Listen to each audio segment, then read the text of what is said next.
it. I'm going to stand here so that we can focus on the talk rather than the microphone. So it's great to be here. You know, Technion is a great school, and you know, I met so many great engineers and technical leaders from Technion. And Uri actually introduced me to HiFAT about 16 years ago. Right? I came to Intel HiFAT a long time ago. And so this is the second time, and I hope that it will not take another 16 years before I come back again.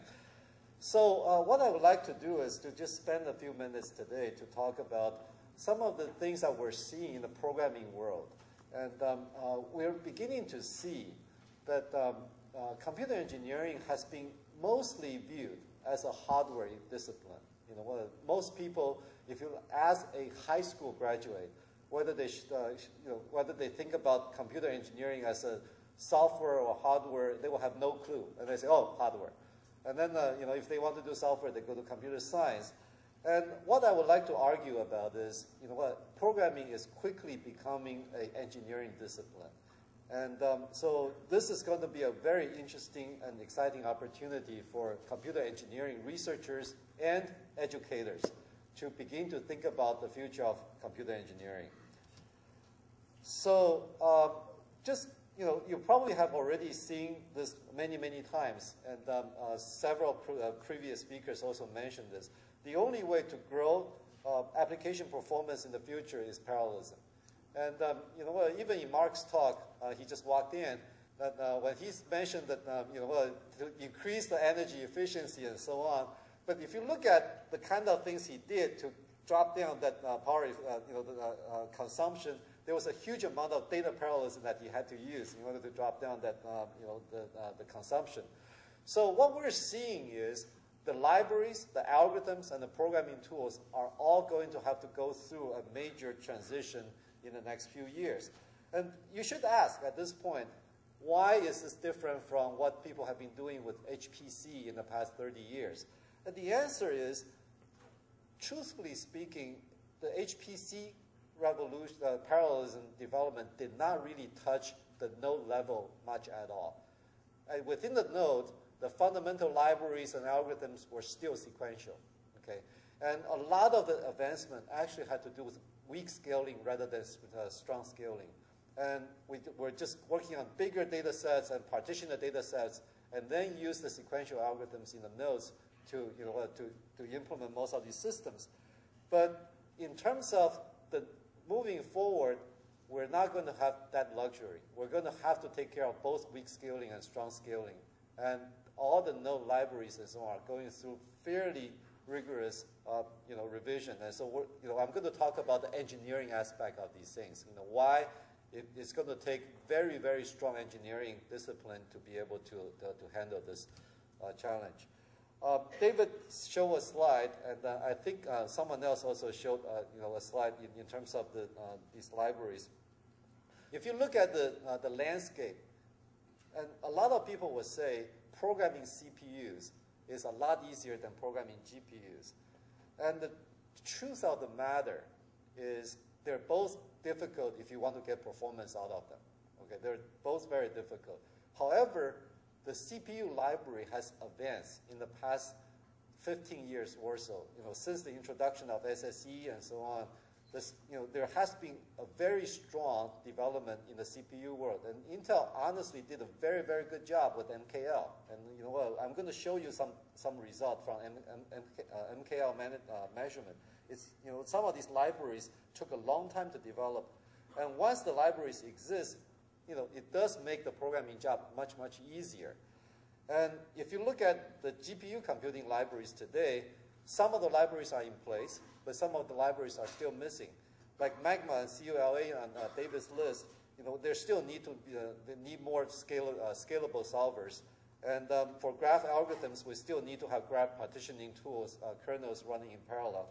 And for unstructured grid algorithms, we need to have 3D volume mesh generation. And these things are still being done in CPUs and mostly in sequential way.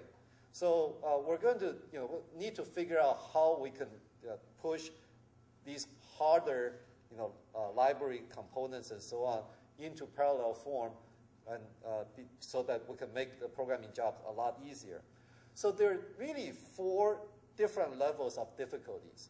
If, there are lots of grad students here, so when you think about parallel computing and if you want to do some algorithm work, if you want to do some kind of framework work, make sure that you understand which challenge you're going to be plunging into. The first type of challenge is what I call the fundamental challenges. There are computations with no known scalable parallel form, period. If you take shortest path with the Lonnie triangulation and so on, and these algorithms, there's just no known scalable form. And if you do a thesis and actually come up with a truly scalable form in one of these problems, you're probably going to end up with some big prize at some point, okay? And that's a really, really good goal to shoot for, but you also need to be prepared that you may fail, right? The second one is the data distributions that cause, there are data distributions in real-world applications that cause catastrophic load imbalancing problems. And free-form graphs and MRI spiral scan that David was showing, when the data is sufficiently non-uniformly distributed, it can defeat any kind of parallel computing, okay? So we have various levels of techniques to cope with the problem, but I don't think we have a real solution to those problems in a general way. The third one is the computations that have little data reuse. For example, matrix vector multiplication. The matrix part is just not reused. So, in order to reuse the vector part, you need to have extremely large, unchipped resource to be able to tap into that kind of reuse. So that's why when people look at conjugate gradient solvers and so on today, in order to reduce the memory bandwidth requirement and improve the execution rate for parallel computing, most of these people are no longer using matrix vector multiplication as the fundamental step. Most of these people are actually looking into numerical methods that allow them to do more than just a multiplication, but a polynomial evaluation in each time step so that they can reuse data. Unfortunately, with that kind of reformulation, there is going to be fundamental shift in terms of numerical properties. And Jim Demo's group, for example, would demonstrate for some of the QR solvers, iterative QR solvers, you can actually get more numerical stability out of the algorithms that use polynomials rather than matrix vector multiplication. However, it's different. So some of the applications developers are extremely hesitant in using those libraries because the results do not match the old results.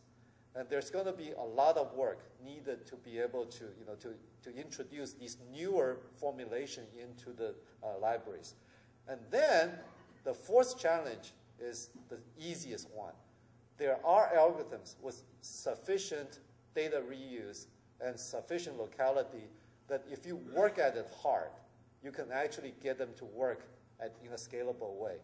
However, even in those cases, we're not quite there yet in terms of portability across different hardware, and even in the engineering process of putting together a truly scalable kernel for those kind of computation. I'm going to take you through one just to give you a kind of a concrete feeling of how it looks like in reality today. So one thing that I want to, I do want to say before I get into the details is that I'm going to use GPU computing as an example. However, I would like to say that whether you're going to be running the code on a CPU or GPU, the whole engineering process is going to be scalability, and it's going to be about regularization and locality. And in any real world cases where I see massive amount of parallelism, when I see a system that needs to scale to a very large level, there's always a need for regularization and locality. So I'm showing, some military, kind of picture where the large fleets or the army, movement, and then the traffic system, the wedding. There's a big wedding with 1,000 people, and try not to order your steak in a wedding to be medium rare plus a little bit do not try to specialize any of that. It's all about regularization and how they can serve you dishes just from the kitchen and in a very regular form. Okay, nobody should ask for any kind of regularization. The corn picture is taken quarter mile away from my house. People in Illinois is very, very good with this kind of activity.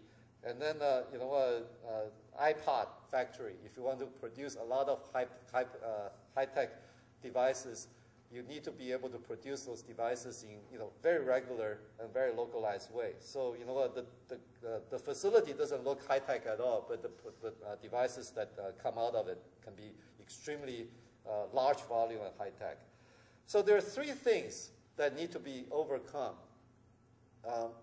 whenever we need to produce a scalable parallel algorithm. The first one is we need to make sure that there's not conflicts in updating critical data structures, so that we can avoid the serialization.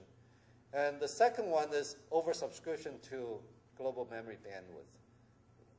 For any computation in the future, we're going to only have less and less global memory bandwidth rather than more. And the third one is load imbalance. We need to make sure that the data we can manage the data distribution and layout and so on, so that we can produce a balanced workload for all the computing units.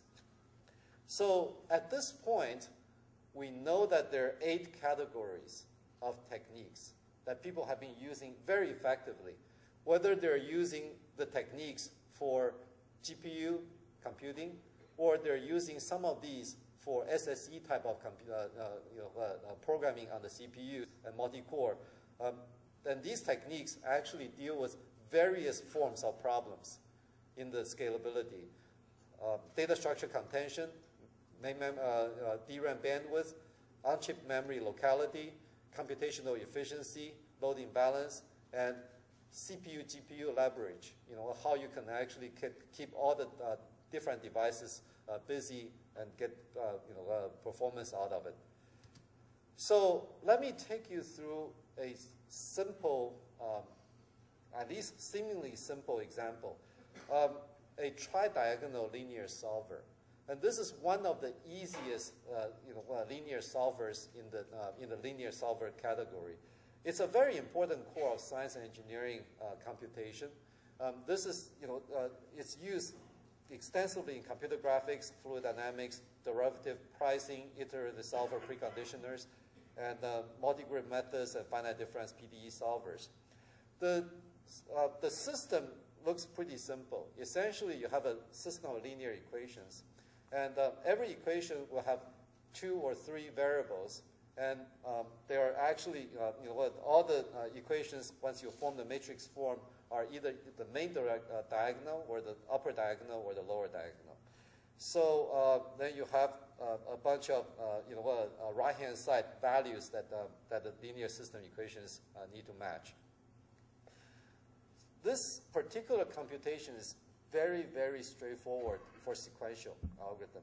And it's well known that you can do what we call the Thomas algorithm, where you can do a forward reduction pass, where the first, if you look at the picture here, we can eliminate A2 by just normalizing B1 and A2, so that we can subtract the first equation from the second equation and eliminate A2 out of that equation.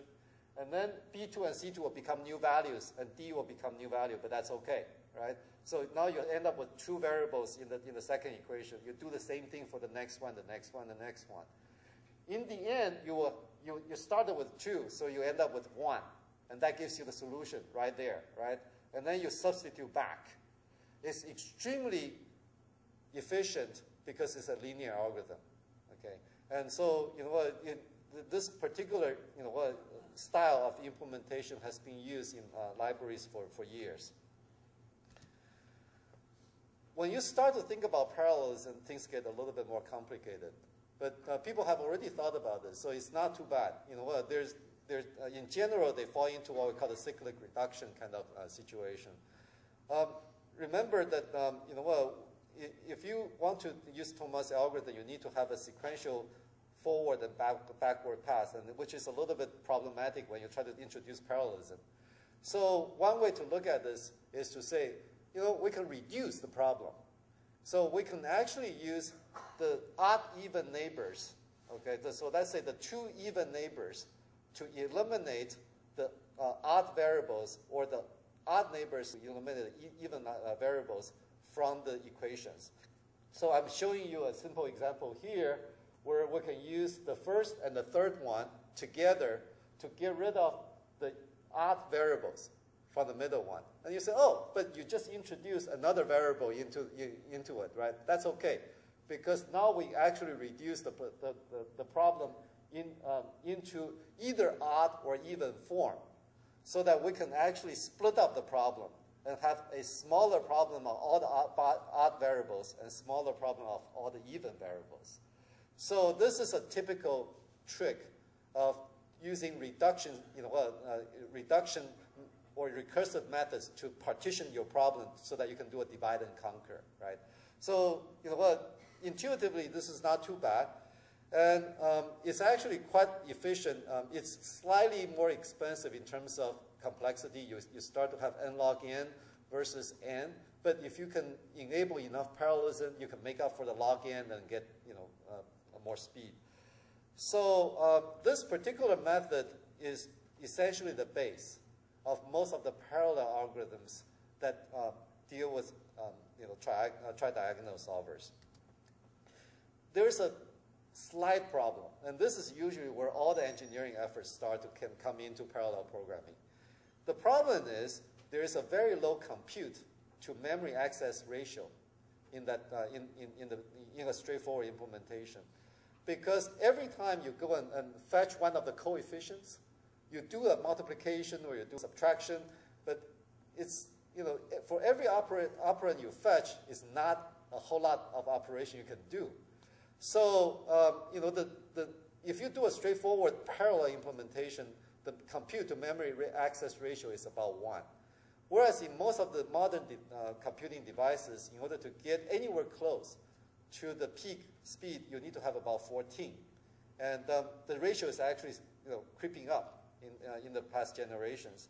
So you will need to use some kind of tiling to coordinate the parallel activities so that they all consume some common input operands. So you fetch a common input operand, and you do something with that common input operand among the parallel devices. And this is standard tiling. And in the real world, it's carpooling. Okay, so for those of you who have seen the U.S. freeway traffic pattern, in the traffic hour, there's a carpool line, and say if you have 2 or 3 more people in a car, then you can go through the carpool lane. And here is exactly the same thing. Every time you go to memory, you fetch the data for 2, 3 of your commuters, and then you can use the data and save the bandwidth. So there's another issue with the algorithm, which is the latency to parallelism. Remember, we're doing this reduction.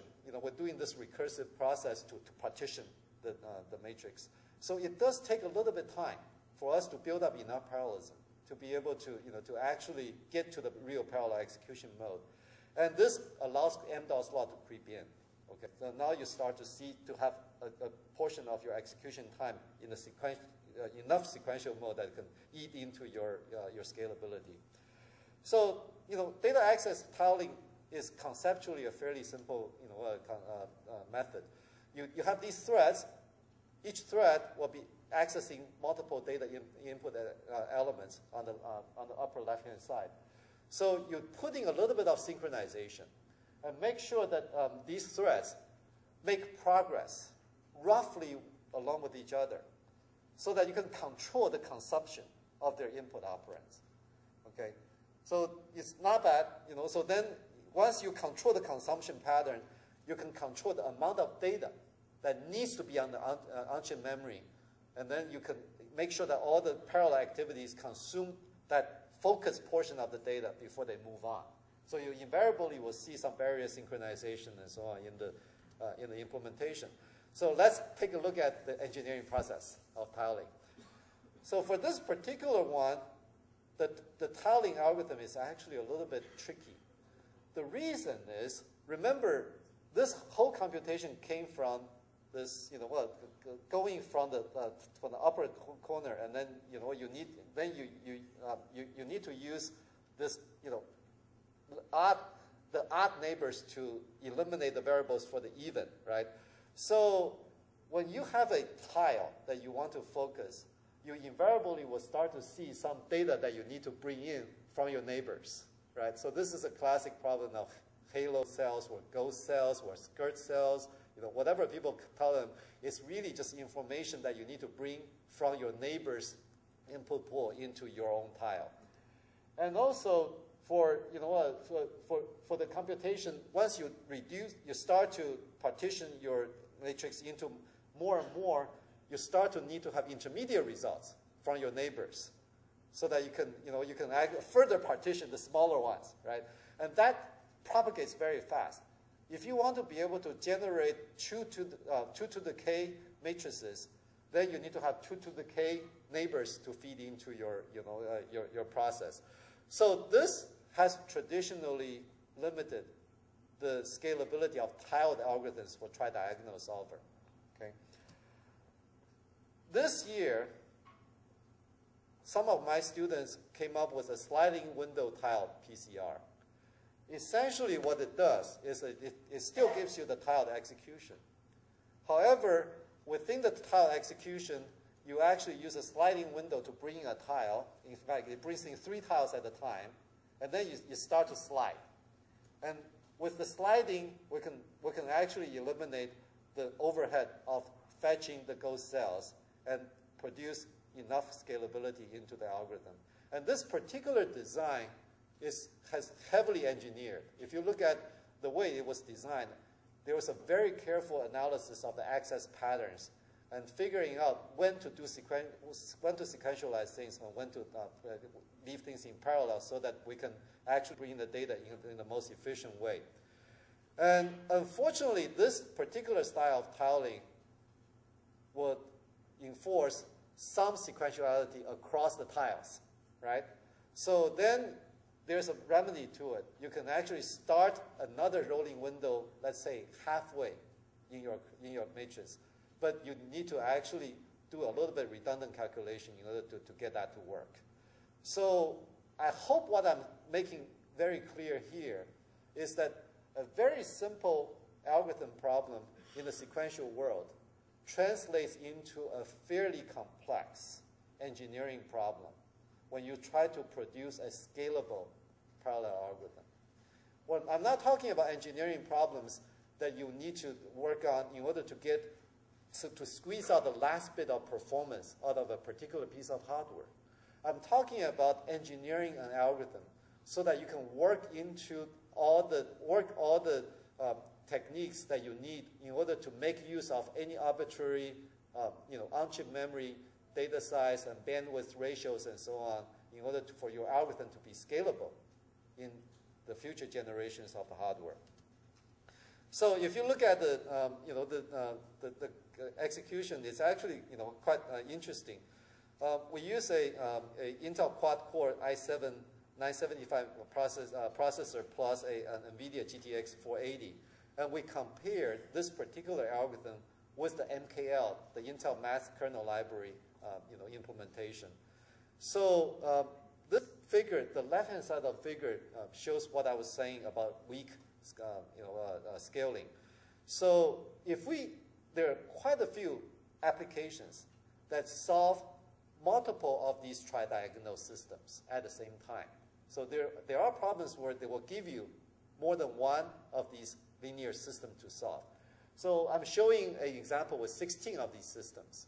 So if you use MKL today, MKL will do multi-threaded execution on those 16 systems. And you can actually get pretty good performance. The middle curve is the 16-thread implementation. So it does give you very nice speed up. And it also scales pretty well. The GPU implementation down here gives you further strong scaling beyond the 16. okay? But if you look at a single large system, which is the case for a lot of the financial pricing, the option pricing applications, then the single large system actually does not scale on MKL because of what I said. Traditionally, the HPC community did not really do a strong scaling of a single system solution. Whereas this particular solution allows you to do a strong scaling and speed up the execution of a single system solution. Going back to a couple other problems, I'm not going to be able to use 40 minutes to really talk about all the engineering problems that we're seeing in parallel algorithms. But one of the things I do want to emphasize is that most of the engineering work is really not about parallelism. It's not really about algorithm per se. It's about data. It's about somehow massaging your data into a form that's amenable for parallel computing, okay? And that's really where the engineering is. So let me just use this quick example. It's a sparse data for MRI scan, and this is actually the real plot of that distribution. So you can see that near the middle of the plot, that's where most of the data samples are. And this allows the MRI machines to get much higher resolution and much bigger pictures without scaling up the samples. So this is sometimes called compressed sensing in some disciplines and so on. So what I'm going to use is not what David showed. What David showed was using this particular kind of scan technique, but look for sodium. However, there are also a lot of people who are still using this kind of scanning for hydrogen, for looking at water molecules, but just to get higher resolution and bigger picture. So I'm going to use the gridding path that David used across that picture that he showed, but show you some interesting engineering that you need to do in order to make that particular process scalable. The first reaction that anyone who does this kind of processing is going to say, well, I'm going to parallelize this in a very straightforward way. I'm going to have each thread to process a chunk of my input. And then I'm going to let each thread take the input and go and affect the output points that that contribute to the output points. However, in that approach, because inputs can contribute to overlapping output points, you need to have locking or some kind of atomic operation or some kind of synchronization. So I assume that you're going to be using a atomic operation. And this particular process is very slow for large-scale parallel machines. But as David mentioned, for Fermi GPU, because the atomic operation can now operate in the on-chip cache, this method is actually not terribly slow. It's actually reasonably fast. You can actually get a little bit speed up out of this method. However, if you want to have a scalable method, you're not going to be using atomic operations. You're going to try to avoid atomic operation as much as possible. So a general technique that gets you into that is input binning. It's essentially a spatial sorting technique for data. Again, what I was mentioning. It's not about computation. It's really about data, how you can massage your data into a form that is amenable for scalable calculation. So, I'm using up probably a little bit too much time, so I'm not going to go into the details. But what I'm showing here is that you can use sequential or parallel algorithms to sort your data into these spatial bins. Once you sort them into bins, then you're home free. You can actually do your computation very, very fast. However, there are two problems with these bins. One is with non-uniform data, the bin size that you need is not going to be uniform. But most of the current binning techniques use uniform bin sizes. So you will end up usually end up with bin sizes that are too small or bin sizes are too big. And so what we ended up doing with this particular class of application is we started to produce what we call the compact binning techniques. We actually just sort all the data and put a cap on the biggest bin that we were willing to produce. And then all the bins that have fewer data will actually not be allocated space. So this requires us to do a two-pass approach. Scan through the data and figure out how many elements will go into each bin. And then we go through a second pass that actually take the data and put them into either bins or into a separate pool called what we call the sequential pool. And then we will use the CPU to handle the sequential pool. If you look at all the high-performance sparse matrix solvers, they use essentially the same form, what they call the ELL format and the COO format, for exactly the same reason. Okay, so with this approach, you will end up with variable size bins on the left-hand side, and then the sequential bin on the right-hand side.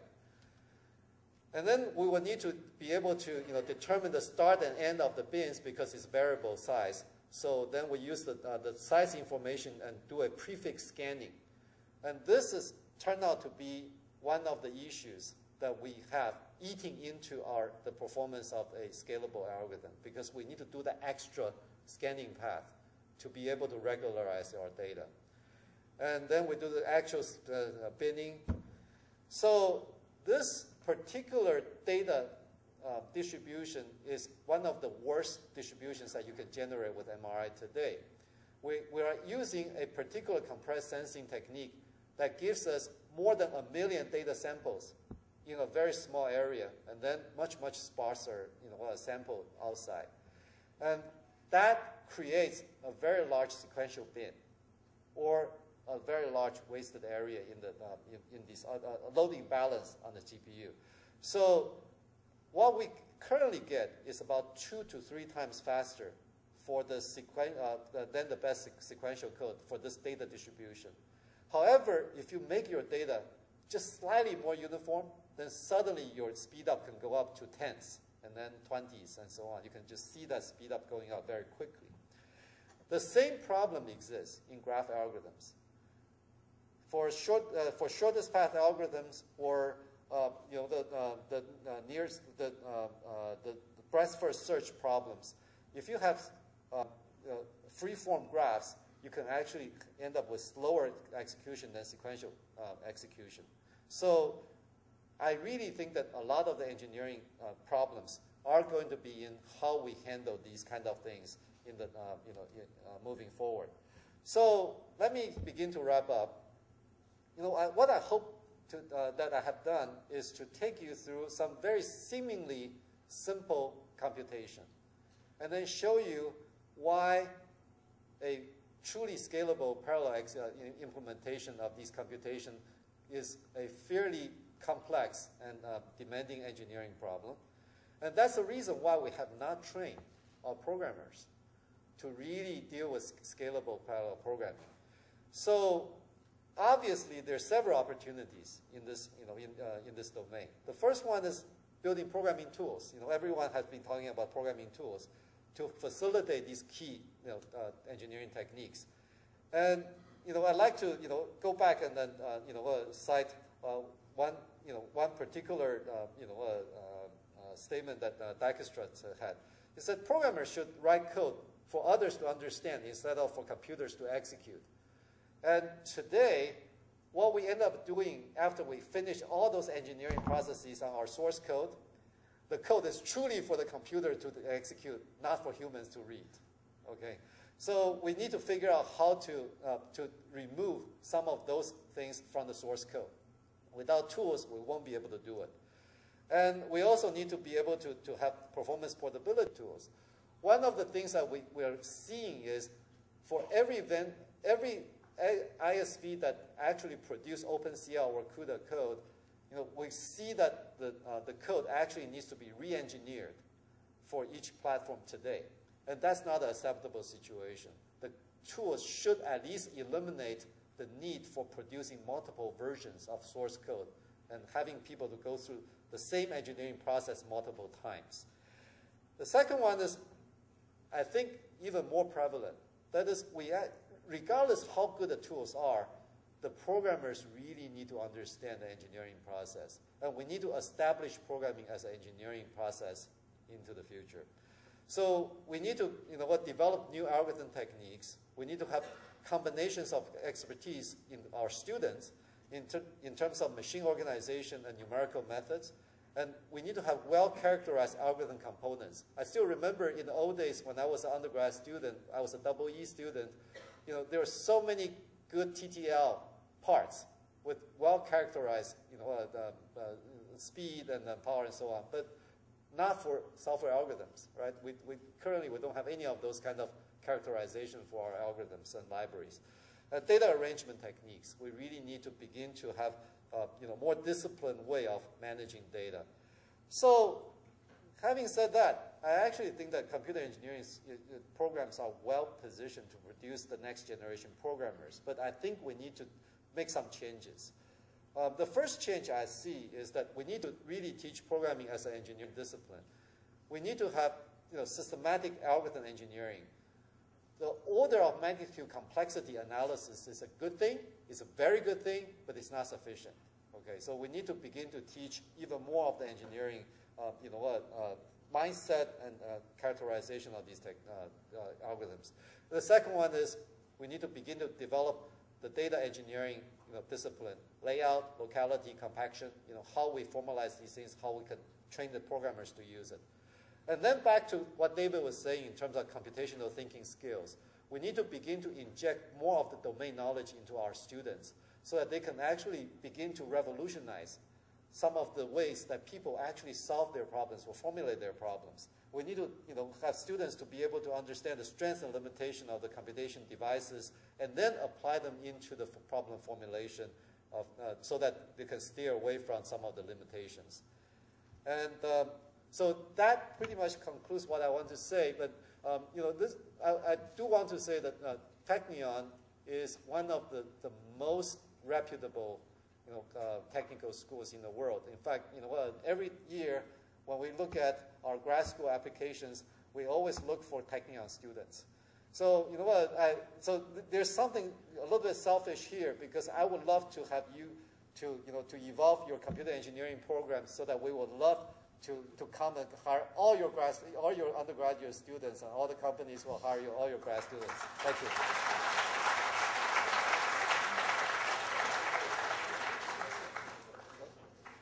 Any question for Wen-Mei?